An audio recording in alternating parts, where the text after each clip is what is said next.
قلت قالوا سيدخل إرهاب إلى وطني، هيأت نفسي لموت يكبر الكبرى، إني أموت لأجل الحق شامخة، ولا أخاف وحوشا صورت بشرا.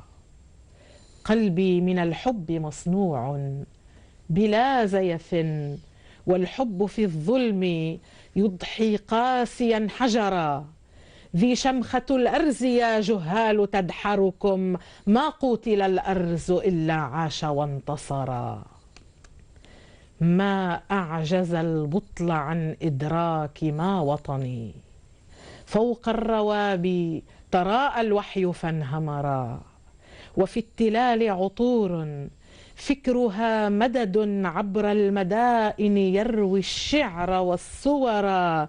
وفي السهول ظلال الكرم سنبلة، فكيف يغفو ومنه الظل قد سكرا. إلى الجحيم ضلال لا إلى وطني، وكلنا عند أمر الجيش إن أمرا. نحميه بالسيف لكن فوقه فكر، وغير حين بسيف يعتلي الفكرا. فإن قدمتم نسفركم مدى جثث، ونحن عشاق موت نرفض السفر. سلمت منك.